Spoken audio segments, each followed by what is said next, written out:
یہ بڑا ہی زبردست دلیر اور نامی گرامی پہلوان تھا۔ اس کا ریکارڈ تھا کہ اسے کبھی کسی نے نہیں گرایا تھا۔ یہ پہلوان اعظم نام کے ایک جنگل میں رہتا تھا جہاں وہ بکریاں چراتا تھا اور بڑا ہی مالدار تھا۔ رکانہ نامی یہ پہلوان انتہائی طاقتور تھا۔ اس پہلوان کے جسمانی طاقت کے بارے میں کہا جاتا ہے کہ وہ اکیلا 200 آدمیوں کا مقابلہ کر کے انہیں پچاڑ سکتا تھا۔ اپنی اس جسمانی طاقت کو برقرار رکھنے کے لیے روز بڑی مقدار میں گوشت، گھی اور دودھ کا استعمال کرتا تھا۔ اور دوسری طرف رسول کریم صلی اللہ علیہ وسلم کے رحم دلی اور نرمی و شفقت کے بے پناہ واقعات آپ نے سنے ہوں گے، لیکن یہ بھی جان لیجیے کہ اللہ کے محبوب نبی صلی اللہ علیہ وسلم کی شجاعت و بہادری کا چرچا بھی عام تھا۔ رسول کریم صلی اللہ علیہ وسلم نے عرب کی اس مشہور پہلوان کو، جس کی طاقت 200 آدمیوں کی طاقت کے برابر تک، کو رسول اللہ صلی اللہ علیہ وسلم نے 3 بار جب کیا۔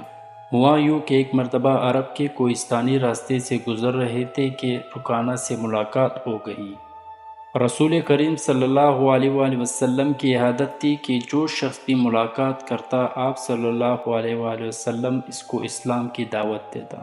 اسی طرح جب رسول اللہ صلی اللہ علیہ وسلم کا ملاقات اس مشہور طاقتور پہلوان سے ہوا تو آپ صلی اللہ علیہ وسلم نے اسے بھی دین اسلام قبول کرنے کی دعوت دی اور کہا، اے رکانہ، تم بت پرستی سے توبہ کرو اور اللہ تعالیٰ پر ایمان لاؤ۔ پہلوان رکانہ نے کہا، اے محمد صلی اللہ علیہ وسلم، تو وہی ہے جو ہمارے خدا لات و عزا کی توہین کرتا ہے اور اپنے ایک خدا کی بڑائی بیان کرتا ہے، اور میں ایک شرط پر آپ صلی اللہ علیہ وسلم کی اس دعوت کو قبول کرنے کو تیار ہوں۔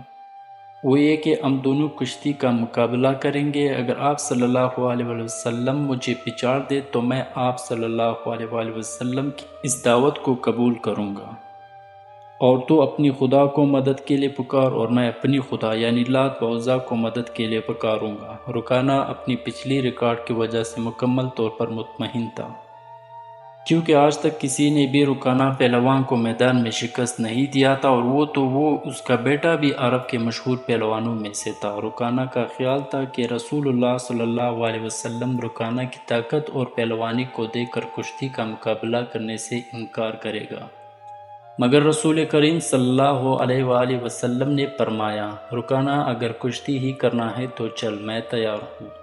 یہ جواب سن کر رکانہ بہت حیران ہوا، کیونکہ وہ یہی سمجھ رہا تھا کہ محمد مصطفیٰ صلی اللہ علیہ وسلم اسی سے کشتی کے لیے راضی نہیں ہوگا، اور پھر اپنی طاقت کی وجہ سے بڑے تکبر کے ساتھ مقابلے کے لیے روانہ ہوا۔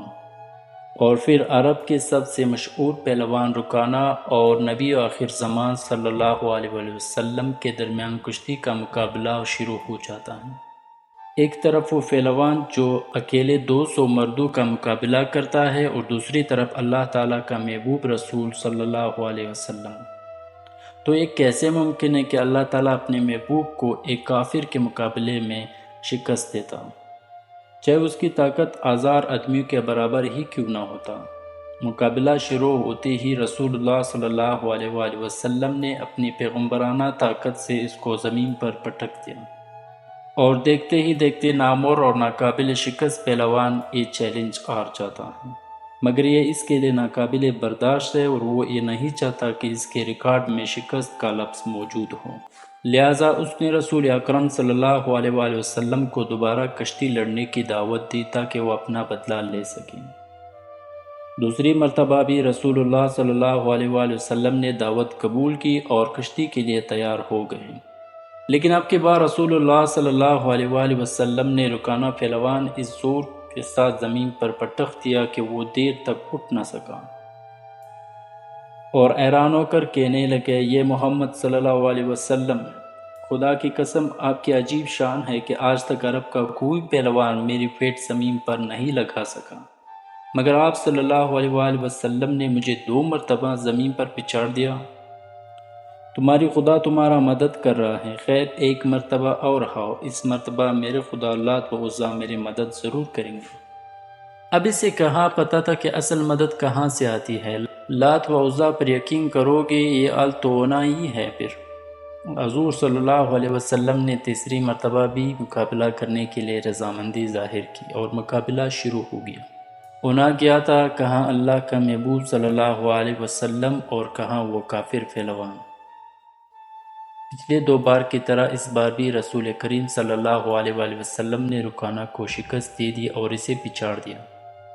اب تو رکانہ بڑا ہی شرمندہ ہوا اور کہنے لگا، اے محمد صلی اللہ علیہ وسلم، میری ان بکریوں میں سے جتنی چاہو بکریاں لے لو۔ حضور صلی اللہ علیہ وآلہ وسلم نے فرمایا، رکانہ، مجھے تمہاری مال کی ضرورت نہیں ہے، بلکہ اگر تم مسلمان ہو جاؤ تو جہنم کی آگ سے بچ جاؤ گے۔ رکانہ نے جواب دیا، میں مسلمان تو ہو جاؤں، مگر میرا نفس جگتا ہے کہ مدینہ اور گردنوا کے لوگ کیا کہیں گے کہ اتنے بڑے پہلوان نے شکست کھائی اور مسلمان ہو گیا۔ حضور صلی اللہ علیہ وآلہ وسلم نے فرمایا، تو تیرا مال تجھی کو مبارک ہو۔ ایک کہہ کر آپ صلی اللہ علیہ وآلہ وسلم واپس تشریف لے آئے۔ رکانہ کے اسلام لانے سے متعلق دو قسم کے بیانات ہیں۔ ایک کہ کشتی کے وقت رسول اللہ صلی اللہ علیہ وآلہ وسلم کے طاقت کو دیکھ کر ایمان لائے، جبکہ دوسرا ہے کہ فتح مکہ کے وقت رکانہ پہلوان نے اسلام قبول کیا۔ ناظرین، اگر آپ کو اپنے محبوب صلی اللہ علیہ وآلہ وسلم کی زندگی کا یہ واقعہ پسند آئی ہے تو ویڈیو کو لائک ضرور کریں اور اسی طرح کے مزید ویڈیوز کے لیے اس چینل کو سبسکرائب کریں اور بیل بٹن پر کلک کریں تاکہ اس طرح کی ویڈیوز آپ تک پر وقت پہنچ سکے۔ شکریہ۔